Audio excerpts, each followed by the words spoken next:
So a lot of you folks would be familiar with plant growth regulators, but probably the one you'd be most familiar with would be chloromaclot chloride, which is Cycocel Extra. You might apply on your worthless wheat to keep it from lodging.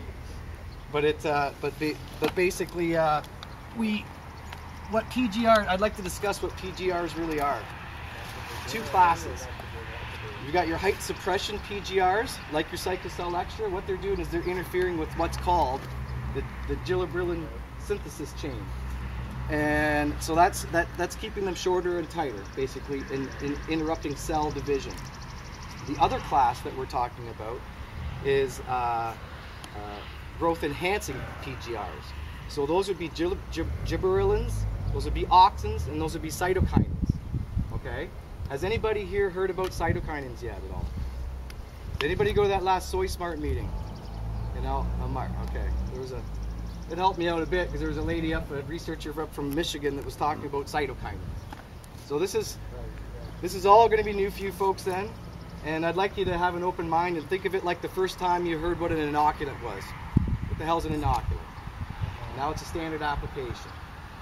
So we've developed a product that, I don't want to go right to price, but it costs the end grower $5 an acre. You can tank mixed with anything. We haven't had any compatibility issues at all, and we've seen an honest 2 to 5 bushel increase for that 5 bushel an acre. 2.3 liters per hectare. So that's how high low this is.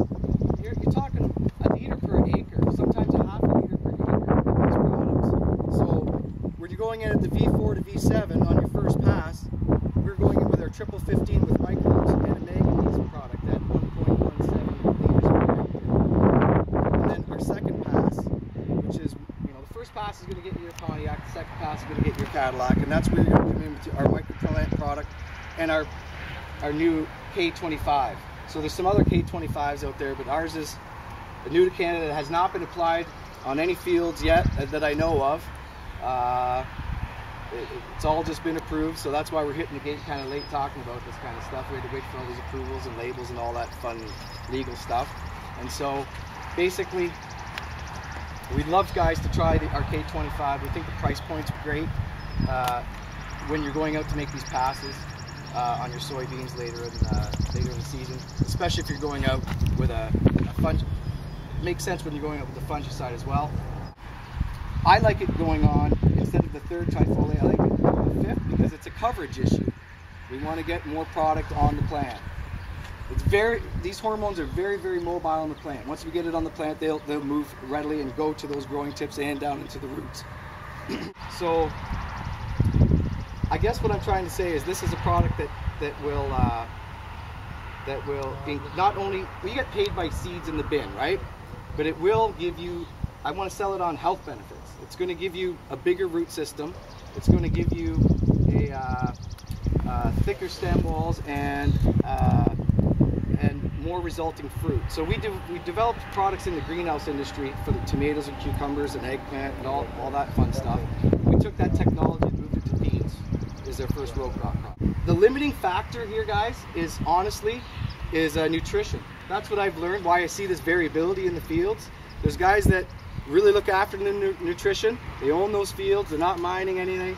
They got good ground. Those are the guys that are consistently getting the higher yields. So if you know that field is traditionally, manganese deficient, go in with a foliar with it to make sure that you've got that. Because it's like telling a guy to build a brick wall and not giving him all the bricks. Because you're telling the plant to change itself physiologically. You're changing its structure, and it's done. All these. So we like to stay in the vegetative mode. Now Dave was talking about applying his fungicide.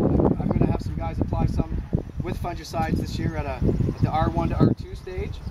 But we're trying to affect that change in the veg mode. So I'm trying to see what's going to happen with applying it in the V5 and then at the R1 and R2 separately to see if we can get increased yield there as well. So we're working on seed applications as well, and in conjunction with some foliar fertilizers that we're bringing in from Germany that's new to Canada. So I will be able to speak to that maybe next year. Because we like the idea of nutrition especially in terms of phosphorus and potassium at the seed level. So it is a foliar. If you're running Roundup Ready, it's a perfect tank partner because it actually works as a safener. Like, this isn't really new technology. This stuff has been sold down the States and down in Brazil for years. Have you ever heard of Loveland? Obviously, they have a product called Radiate. We're the first people in Canada to register this type of product. So it does act as a safener. I mean, you know, Roundup, glyphosate is a herbicide, obviously, and there, you know, there's plant stresses that are endured by the plant during that time. So it's a great take mix partner for that. No compatibility issues with anything we've seen it applied with, and for $5 an acre, it's kind